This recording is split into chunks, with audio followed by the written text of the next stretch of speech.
neighborhood of Tulsa, Oklahoma, a 911 call occurred. A woman, worried, had called asking for help, saying that she had heard gunshots. The 911 caller could still hear the screams from her neighbor's house. What could have happened at 5:30 a.m.? The police arrive at the location and they see a man whose dogs had mauled him.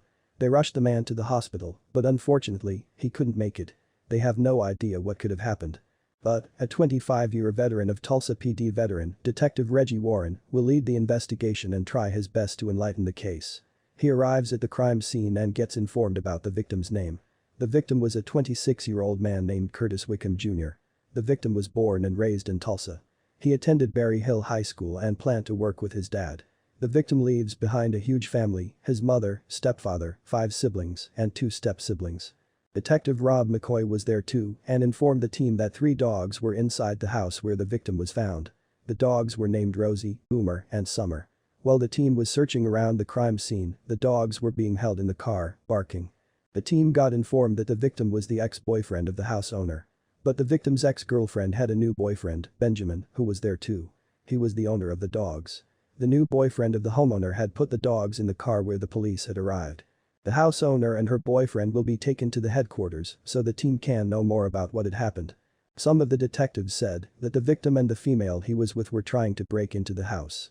But when the dogs attacked them, the girl took off and ran out of the crime scene.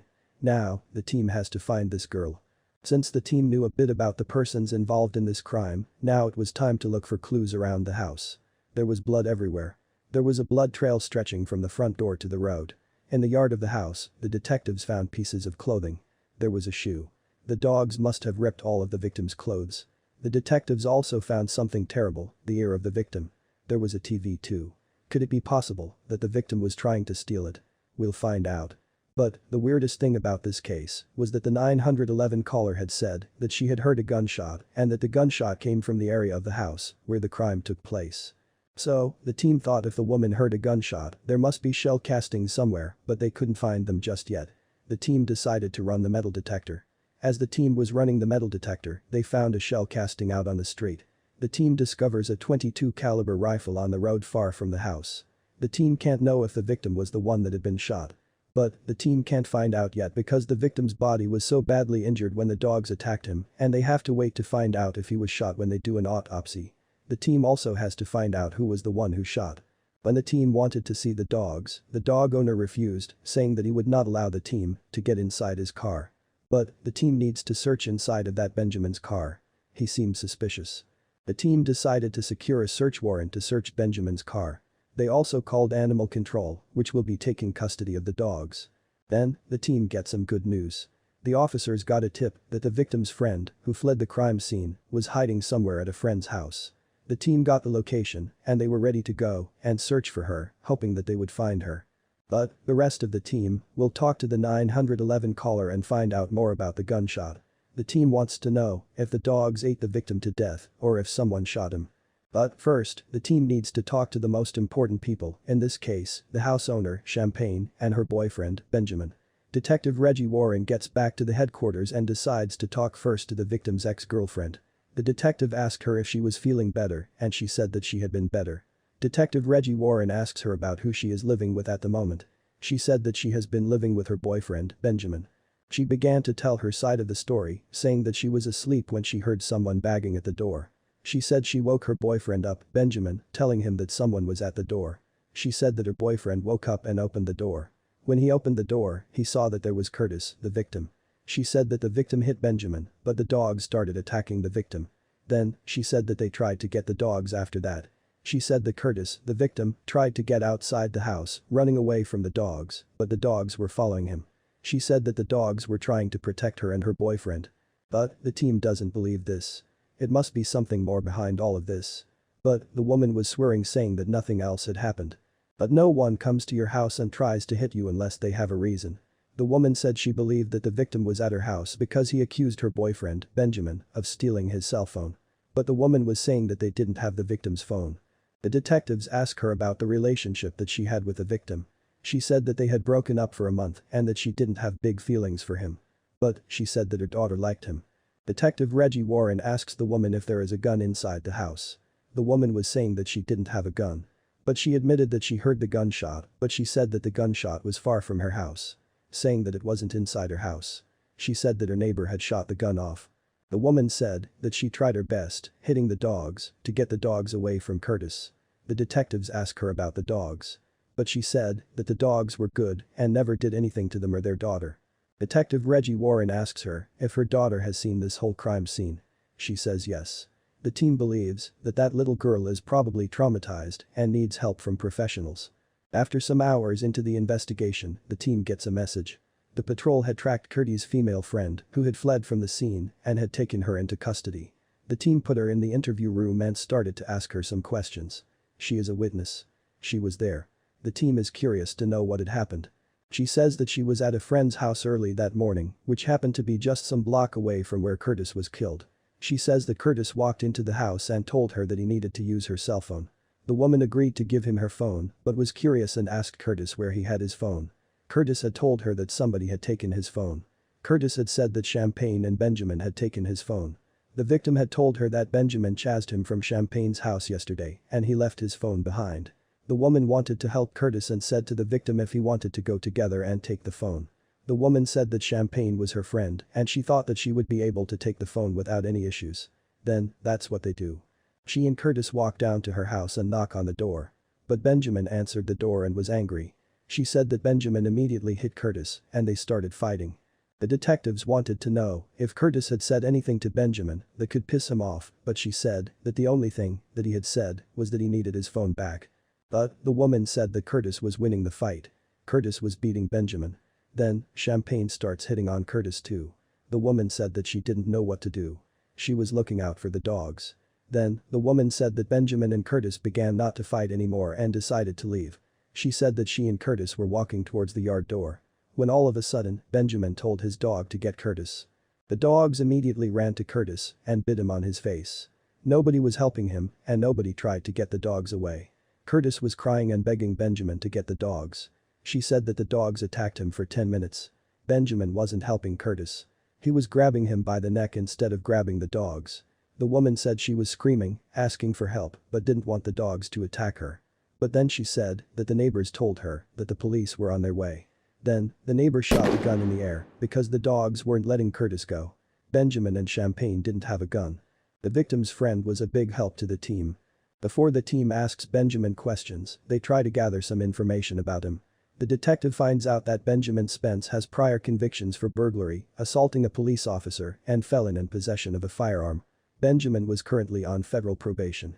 Detective Reggie Warren gets into the interview where Benjamin was being held and continues to ask him questions. Benjamin starts talking and telling the detectives that he belongs to the Universal Aryan Brotherhood, a neo-Nazi prison gang. Then, Benjamin tells his side of the story of what happened that morning. Benjamin said that he was sleeping, then his girlfriend, Champagne, woke him up saying that somebody was beating the door. He said that the second he opened the door, Curtis began to fight him. Benjamin noted that Curtis hit him in the head with an unidentified object. Then, he claims that he started defending himself when he suddenly heard his 3 dogs getting out of the couch and attacking Curtis. Benjamin said that he was beating his own dogs so that they could get off Curtis. But the dogs weren't listening to him. Detective Reggie Warren thanks Benjamin for telling his side of the story, but tells him that it did not match what the witness was saying. One of them was lying. Detective Reggie Warren tells Benjamin what the other witness had said. But Benjamin was claiming that the first person to start the fight was Curtis. He was saying that Curtis was hitting on him, but Benjamin was standing inside his house. He kept saying that he didn't do anything wrong. But Detective Reggie Warren tells Benjamin that they have to find out what had happened because somebody had lost his life. Benjamin seemed confused when he heard that Curtis was dead. Then, Benjamin starts changing his story, saying that at one point he was outside of his house just because the dogs were dragging Curtis. But some minutes ago, he said that he had been inside the house. The detectives asked Benjamin if he commanded the dogs to attack Curtis. Benjamin said no. But then the detectives asked him why someone would lie and say that Benjamin had commanded his dogs. Because that's what the witnesses had said, the victim's friend. The detectives didn't believe a word that Benjamin was saying. They asked him if he and Curtis had any problems before. Benjamin said that the day before, they got into an argument. Benjamin said that one day when he came back to his house while Champagne was sleeping, he saw Curtis in her bedroom. Benjamin asked Curtis to leave because he didn't feel comfortable since these two had been dating months ago. Benjamin said he wanted to fight with Curtis, but Curtis walked away. He claims that nothing wrong happened after that and that they were cool. But how can someone be cool and then you command the dogs to eat the person you were cool with the next day? But the detectives will interview Champagne one more time for a couple of clarification questions. They went into the room and there she was, still waiting while holding her daughter. The detectives were asking her once again if she heard Benjamin commanding his dogs to attack Curtis, but she said she did not remember. Then, the detectives asked her about that day that Curtis had gotten into her bedroom while she was asleep, as Benjamin said. The team wanted to know if Benjamin was lying. Champagne said that she didn't remember this happening.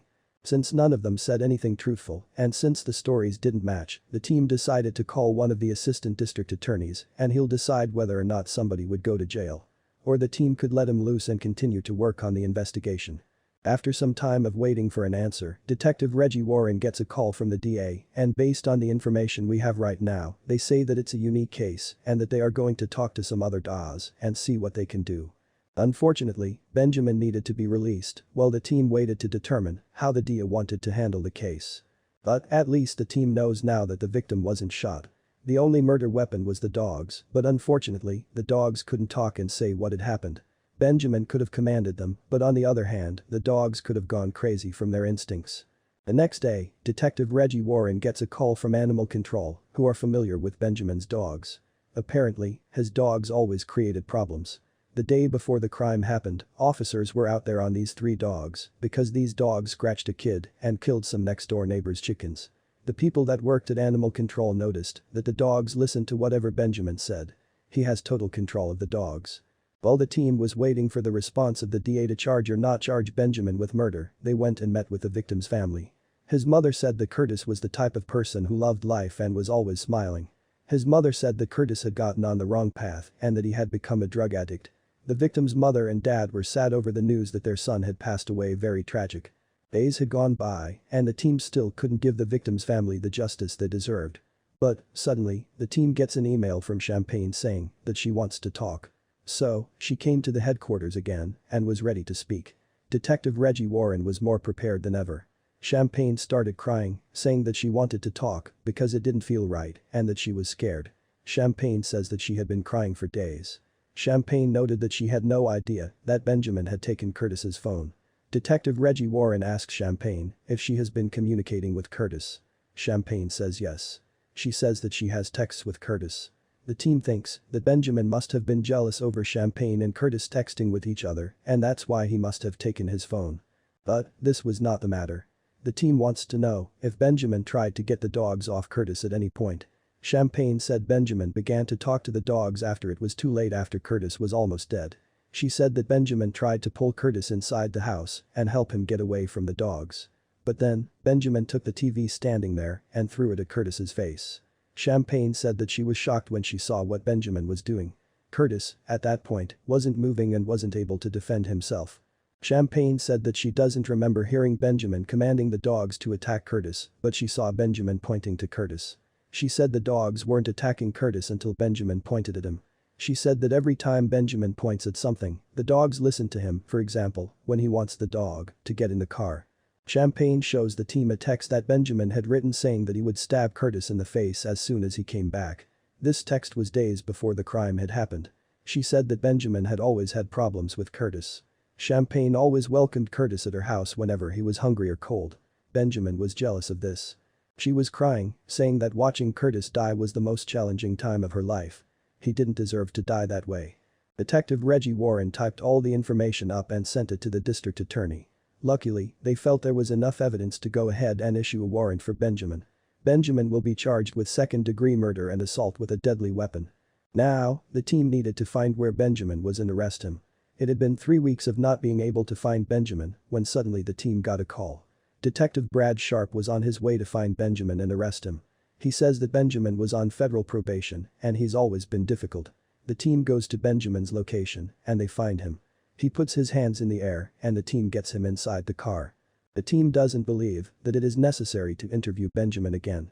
He probably would tell the same story again, trying to make himself sound innocent. But justice is what stands in the end. Benjamin Spence was charged with second-degree murder and assault with a dangerous weapon. All of this happened because 3 people got involved in a love triangle. The dogs were put down because of this.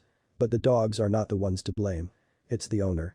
It's sad to think that Curtis died from dogs when he had spent all of his childhood with pit bulls.